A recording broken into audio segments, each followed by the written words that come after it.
ನಮಸ್ಕಾರ ವೀಕ್ಷಕರೇ. ಇವತ್ತು ಅತ್ಯಂತ ಪವಿತ್ರವಾದ ಜ್ಯೇಷ್ಠ ಹುಣ್ಣಿಮೆ. ನಿನ್ನೆಯ ವಿಡಿಯೋದಲ್ಲಿ ನಾವು ಜ್ಯೇಷ್ಠ ಹುಣ್ಣಿಮೆಯ ದಿನ ಮಾಡಬೇಕಾದ ಪೂಜೆಗಳು, ನಿಯಮಗಳು ಮತ್ತು ಪರಿಹಾರಗಳ ಬಗ್ಗೆ ತಿಳಿದುಕೊಂಡಿದ್ದೆವು. ಇವತ್ತು ಸುಮಂಗಲಿ ಮಹಿಳೆಯರು ತಪ್ಪದೆ ವಟಸಾವಿತ್ರಿ ವ್ರತವನ್ನು ಮಾಡಿಕೊಳ್ಳಬೇಕು. ಈ ವ್ರತವನ್ನು ಮಾಡುವುದರಿಂದ ನಿಮಗೆ ದೀರ್ಘ ಸುಮಂಗಲಿ ಯೋಗದ ಜೊತೆಗೆ ಆಯಸ್ಸು, ಐಶ್ವರ್ಯ ಮತ್ತು ಲಕ್ಷ್ಮೀ ಕಟಾಕ್ಷ ಲಭಿಸುತ್ತದೆ. ಕೆಲವು ಅನಿವಾರ್ಯ ಕಾರಣಗಳಿಂದಾಗಿ ಈ ವ್ರತವನ್ನು ಮಾಡಲು ಸಾಧ್ಯವಾಗದವರು ಕನಿಷ್ಠ ಪಕ್ಷ ಈ ವ್ರತದ ಕಥೆಯನ್ನಾದರೂ ಓದಬೇಕು ಅಥವಾ ಕೇಳಬೇಕು. ಈ ವಿಡಿಯೋದಲ್ಲಿ ನಾವು ವಟಸಾವಿತ್ರಿ ಕಥೆಯನ್ನು ಕೇಳೋಣ. ಅದಕ್ಕಿಂತ ಮುಂಚೆ ಈ ವಿಡಿಯೋಗೊಂದು ಲೈಕ್ ಮಾಡಿ, ನಮ್ಮ ಚಾನೆಲ್ ಅನ್ನು ಸಬ್ಸ್ಕ್ರೈಬ್ ಮಾಡ್ಕೊಳ್ಳಿ.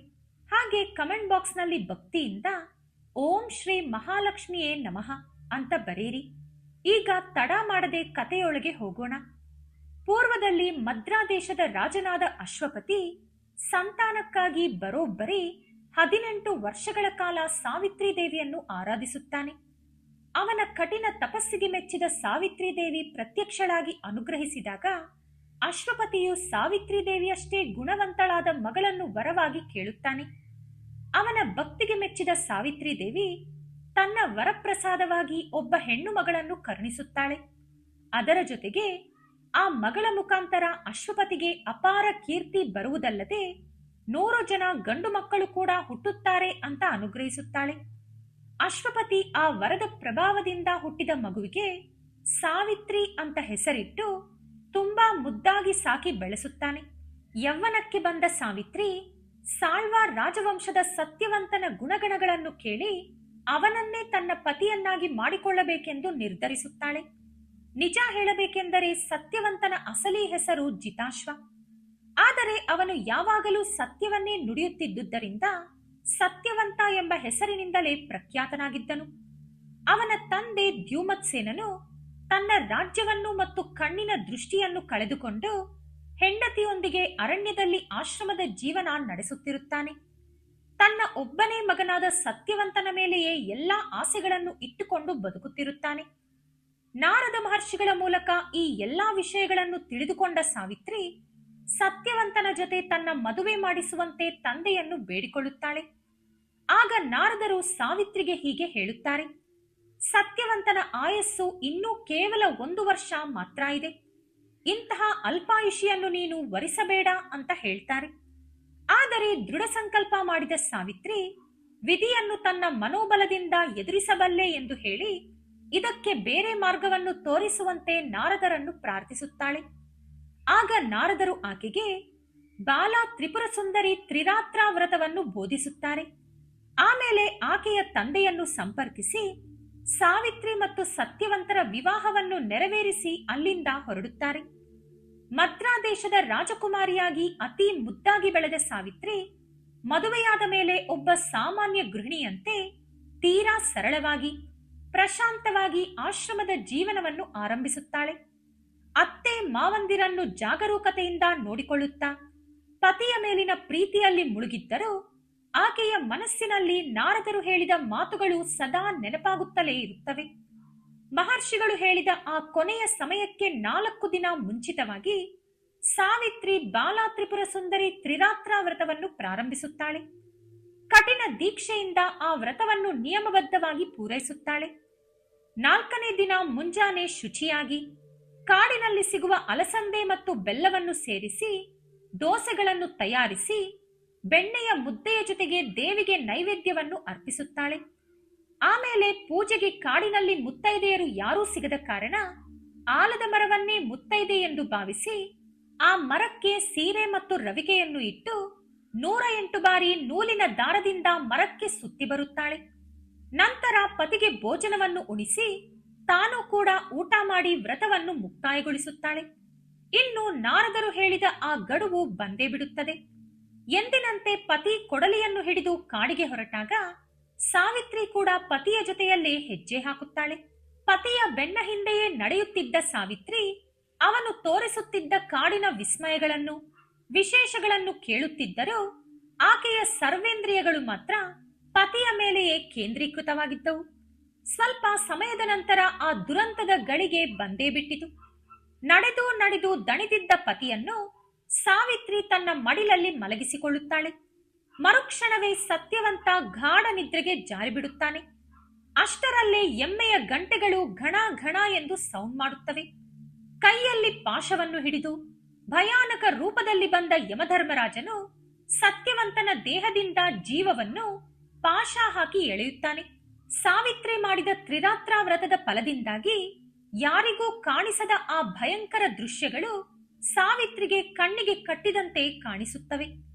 ಸಾವಿತ್ರಿ ತನ್ನ ಪತಿಯ ಜೀವವನ್ನು ತೆಗೆದುಕೊಂಡು ಹೋಗುತ್ತಿದ್ದ ಯಮನನ್ನು ಅಡ್ಡಗಟ್ಟುತ್ತಾಳೆ. ತನ್ನನ್ನು ನೋಡಿಯೂ ಹೆದರದೆ ನಿಂತ ಆಕೆಯನ್ನು ನೋಡಿ ಯಮನು ಹೀಗೆ ಹೇಳುತ್ತಾನೆ, ಇಂದಿಗೆ ನಿನಗೂ ನಿನ್ನ ಪತಿಗೂ ಇರೋ ಋಣ ತೀರಿಹೋಯಿತು. ನಿನ್ನ ಪತಿಗೆ ಮಾಡಬೇಕಾದ ಅಂತ್ಯ ಸಂಸ್ಕಾರಗಳನ್ನು ಮುಗಿಸಿ ನೀನು ನಿನ್ನ ದಾರಿಯಲ್ಲಿ ಹೋಗು ಎಂದು ಹೇಳಿ ತಿರುಗುತ್ತಾನೆ. ಆದರೆ ಸಾವಿತ್ರಿ ಜೀವವಿಲ್ಲದ ತನ್ನ ಪತಿಯ ಶವವನ್ನು ಮರದ ಮರೆಯಲ್ಲಿ ಬಚ್ಚಿಟ್ಟು ಯಮನನ್ನು ಹಿಂಬಾಲಿಸುತ್ತಾ ಹೋಗುತ್ತಾಳೆ. ಯಾರೋ ತನ್ನನ್ನು ಹಿಂಬಾಲಿಸುತ್ತಿದ್ದಾರೆ ಎಂದು ತಿಳಿದು ಯಮನು ತಿರುಗಿ ನೋಡಿದಾಗ ಸಾವಿತ್ರಿ ಬರುತ್ತಿರುವುದನ್ನು ಕಂಡು ಆಶ್ಚರ್ಯಪಟ್ಟು ಹೀಗೆನ್ನುತ್ತಾನೆ, ನಿನ್ನ ಧೈರ್ಯಕ್ಕೆ ಮೆಚ್ಚಿದೆ. ನಿನ್ನ ಪತಿಯ ಪ್ರಾಣವನ್ನು ಬಿಟ್ಟು ಬೇರೆ ಯಾವುದೇ ವರ ಬೇಕಾದರೂ ಕೇಳು, ಕೊಡುತ್ತೇನೆ ಅನ್ನುತ್ತಾರೆ. ಆಗ ಆ ಪತಿವ್ರತೆಯು ತನ್ನ ಅತ್ತೆ ಮಾವಂದಿರ ಕ್ಷೇಮವನ್ನು ಕೋರಿ ಅವರಿಗೆ ಕಣ್ಣಿನ ದೃಷ್ಟಿ ಮರಳಿ ಬರುವಂತೆ ಹಾಗೂ ಅವರು ಕಳೆದುಕೊಂಡ ರಾಜ್ಯವನ್ನು ಮತ್ತೆ ಪ್ರಸಾದಿಸುವಂತೆ ಕೇಳುತ್ತಾಳೆ. ಯಮನು ಆ ವರವನ್ನು ನೀಡಿದರೂ ಕೂಡ ಸಾವಿತ್ರಿ ಅವರನ್ನು ಹಿಂಬಾಲಿಸುವುದನ್ನು ನಿಲ್ಲಿಸುವುದಿಲ್ಲ. ಆಗ ಯಮನು ಸಾವಿತ್ರಿಗೆ, ಅಮ್ಮ, ನಿನ್ನ ಹಠವನ್ನು ಬಿಟ್ಟು ಹಿಂತಿರುಗಿ ಹೋಗು. ಬೇಕಿದ್ದರೆ ಇನ್ನೊಂದು ವರ ಕೇಳು, ಆದರೆ ಅದರಲ್ಲಿ ನಿನ್ನ ಗಂಡನ ಪ್ರಾಣ ಇರಬಾರದು ಅಂದಾಗ ಸಾವಿತ್ರಿ ದೇವಿ ಹೀಗೆ ವರವನ್ನು ಕೇಳುತ್ತಾಳೆ. ತನ್ನ ತಂದೆಯ ಮನೆಗೆ ವಾರಸುದಾರರು ಬೇಕೆಂದು ಕೇಳುತ್ತಾಳೆ. ಆಕೆಯ ಕೋರಿಕೆಯನ್ನು ಮನ್ನಿಸಿ ಸಾವಿತ್ರಿಯ ತಂದೆಯಾದ ಅಶ್ವಪತಿಗೆ 100 ಜನ ಪುತ್ರರನ್ನು ಅನುಗ್ರಹಿಸುತ್ತಾನೆ ಯಮಧರ್ಮರಾಜ. ಆದರೂ ಸಾವಿತ್ರಿ ತನ್ನ ಪಟ್ಟು ಬಿಡದೆ ಯಮನನ್ನು ಹಿಂಬಾಲಿಸುತ್ತಲೇ ಇರುತ್ತಾಳೆ. ಮತ್ತೆ ಯಮನಿಗೆ ಹೀಗೆ ಹೇಳುತ್ತಾಳೆ, ಸ್ವಾಮಿ, 7 ಹೆಜ್ಜೆ ಜೊತೆ ಜೊತೆಯಾಗಿ ನಡೆದರೆ ಅಪರಿಚಿತರು ಕೂಡ ಬಂಧುಗಳಾಗುತ್ತಾರೆ ಅಲ್ವಾ? ನಾವಿಬ್ಬರು ಅದಕ್ಕಿಂತ ಎಷ್ಟೋ ಹೆಜ್ಜೆಗಳನ್ನು ಜೊತೆಯಾಗಿ ನಡೆದಿದ್ದೇವೆ, ಹಾಗಾಗಿ ಆತ್ಮಬಂಧುಗಳಾಗಿದ್ದೇವೆ ತಾನೇ ಅನ್ನುತ್ತಾಳೆ. ಅದಕ್ಕೆ ಯಮನು, ಸಾವಿತ್ರಿ, ನಿನ್ನ ಮಾತುಗಳು ನನಗೆ ತುಂಬಾ ಸಂತೋಷವನ್ನು ತಂದಿವೆ. ಇನ್ನೊಂದು ವರವನ್ನು ಕೊಡುತ್ತೇನೆ, ಕೇಳು ಅನ್ನುತ್ತಾರೆ. ಗಮನಿಸಬೇಕಾದ ವಿಷಯ ಏನಂದ್ರೆ, ಪ್ರತಿ ವರ ನೀಡುವ ಮುಂಚೆಯೂ ನಿನ್ನ ಗಂಡನ ಪ್ರಾಣವನ್ನು ಬಿಟ್ಟು ಎಂದು ಹೇಳುತ್ತಿದ್ದ ಯಮನು ಈ 3ನೇ ವರ ಕೊಡುವಾಗ ಆ ಷರತ್ತನ್ನು ವಿಧಿಸುವುದನ್ನೇ ಮರೆತು ಬಿಡುತ್ತಾನೆ.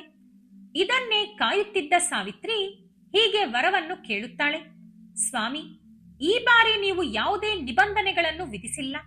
ಆದ್ದರಿಂದ ನನ್ನ ಸೌಭಾಗ್ಯವನ್ನು, ಅಂದರೆ ನನ್ನ ಪತಿಯನ್ನು ನನಗೆ ಪ್ರಸಾದಿಸಿ ಎಂದು ವಿನಮ್ರವಾಗಿ ಕೈ ಮುಗಿದು ಪ್ರಾರ್ಥಿಸುತ್ತಾಳೆ. ಆಕೆಯ ವಿನಯ, ವಿಧೇಯತೆ ಹಾಗೂ ಸಮಯ ಪ್ರಜ್ಞೆಯನ್ನು ಮೆಚ್ಚಿದ ಯಮರಾಜನು ಸತ್ಯವಂತನ ಪ್ರಾಣವನ್ನು ಮರಳಿ ನೀಡಿ ಅವನನ್ನು ಬದುಕಿಸುತ್ತಾನೆ. ಅವರಿಬ್ಬರನ್ನು ಮನಸಾರೆ ಹರಿಸಿ ಅಲ್ಲಿಂದ ಮಾಯವಾಗುತ್ತಾರೆ. ಇದರಿಂದ ಸಾವಿತ್ರಿಗೆ ಅಪಾರ ಸಂತೋಷವಾಗುತ್ತದೆ. ಇದೇ ವಟಸಾವಿತ್ರಿ ವ್ರತದ ಪವಿತ್ರವಾದ ಕತೆ. ಈಗ ನಾವು ಕಾರ ಹುಣ್ಣಿಮೆಯ ಮಹತ್ವವನ್ನು ನೋಡೋಣ. ಜ್ಯೇಷ್ಠ ಹುಣ್ಣಿಮೆ ಅಥವಾ ಕಾರ ಹುಣ್ಣಿಮೆ ಎನ್ನುವುದು ರೈತರು ಆಚರಿಸುವ ಒಂದು ಅತ್ಯಂತ ಪವಿತ್ರವಾದ ಕೃಷಿ ಹಬ್ಬ. ಜ್ಯೇಷ್ಠ ಮಾಸದಲ್ಲಿ ಬರುವ ಹುಣ್ಣಿಮೆಯನ್ನು ಕಾರ ಹುಣ್ಣಿಮೆ ಎಂದು ಕರೆಯುತ್ತಾರೆ. ಮುಂಗಾರಿನ ಮೊದಲ ಮಳೆ ಹನಿಗಳು ಬೀಳುವಂತ ಮೃಗಶಿರ ಕಾರ್ತಿಯ ಪ್ರವೇಶವನ್ನು ಸೂಚಿಸುತ್ತಾ ಭೂಮಿಯನ್ನು ಹದಗೊಳಿಸುವ, ಅಂದರೆ ಉಳುಮೆ ಮಾಡುವ ಕಾರ್ಯಕ್ರಮವನ್ನು ಈ ದಿನದಂದು ಪ್ರಾರಂಭಿಸುತ್ತಾರೆ. ಮಳೆ ಬಿದ್ದು ಭೂಮಿ ಮೆತ್ತಗಾಗುತ್ತಿದ್ದಂತೆ ಕೃಷಿ ಕೆಲಸಗಳು ಯಾವುದೇ ಅಡೆತಡೆ ಇಲ್ಲದೆ ಸಾಗಲಿ ಎಂದು ಪ್ರಾರ್ಥಿಸುತ್ತಾ ರೈತರು ಹೊಲದ ಹಾದಿ ಹಿಡಿಯುತ್ತಾರೆ. ಈ ಹಬ್ಬದಲ್ಲಿ ಎತ್ತುಗಳಿಗೆ ಅತ್ಯಂತ ವಿಶೇಷವಾದ ಸ್ಥಾನವಿದೆ. ಅವುಗಳನ್ನು ಸ್ವಚ್ಛವಾಗಿ ತೊಳೆದು ಕೊಂಬುಗಳಿಗೆ ಬಣ್ಣ ಹಚ್ಚಿ ಹೂವುಗಳಿಂದ ಅಲಂಕರಿಸುತ್ತಾರೆ. ಅವುಗಳಿಗೆ ಅರಿಶಿಣ ಕುಂಕುಮ ಇಟ್ಟು ನೈವೇದ್ಯವನ್ನು ತಿನ್ನಿಸಿ ಪೂಜಿಸುತ್ತಾರೆ. ಮುಖ್ಯವಾಗಿ ಕೃಷಿಕರಿಗೆ ಈ ಹಬ್ಬ ಬಹಳ ದೊಡ್ಡ ಹೆಸರುವಾಸಿಯಾದದ್ದು. ಕಾರ ಅಂದರೆ ಬೆಳೆಯುವ ಹೊಲ, ನೇಗಿಲು ಎಂಬ ಅರ್ಥ ಬರುತ್ತೆ. ನೇಗಿಲಿನಿಂದ ಕೃಷಿ ಕಾಯಕಕ್ಕೆ ಉಪಕ್ರಮಿಸುವುದೇ ಕಾರ, ಅಂದರೆ ಉಳುಮೆ ಮಾಡುವುದು. ಈ ದಿನ ರೈತರು ತಮ್ಮ ಆರೈಕೆಯಲ್ಲಿರುವ ಪ್ರಾಣಿಗಳನ್ನು, ಅಂದರೆ ಎತ್ತುಗಳನ್ನು ಚೆನ್ನಾಗಿ ತೊಳೆದು ಕೊಂಬುಗಳಿಗೆ ಬಣ್ಣ ಹಚ್ಚಿ ಅಲಂಕರಿಸುತ್ತಾರೆ. ಅವುಗಳ ಜೊತೆಗೆ ನೇಗಿಲನ್ನು ಹೆಗಲ ಮೇಲೆ ಹೊತ್ತುಕೊಂಡು ಇತರೆ ಕೃಷಿ ಉಪಕರಣಗಳನ್ನು ತೆಗೆದುಕೊಂಡು ಕೃಷಿ ಕೆಲಸಗಳನ್ನು ಇವತ್ತಿನಿಂದಲೇ ಶುರು ಮಾಡುತ್ತಾರೆ. ಅದಕ್ಕಾಗಿಯೇ ಇದನ್ನು ಕಾರಾ ಹುಣ್ಣಿಮೆ ಎಂದು ಕರೆಯುತ್ತಾರೆ. ಈ ಕಾರಾ ಹುಣ್ಣಿಮೆಗೆ ಸೀತಾ ಯಜ್ಞ ಎಂಬ ಹೆಸರು ಕೂಡ ಇದೆ. ಸೀತಾ ಯಜ್ಞ ಎಂಬ ಹೆಸರನ್ನು ವಿಷ್ಣು ಪುರಾಣದಲ್ಲಿ ಉಲ್ಲೇಖಿಸಲಾಗಿದೆ.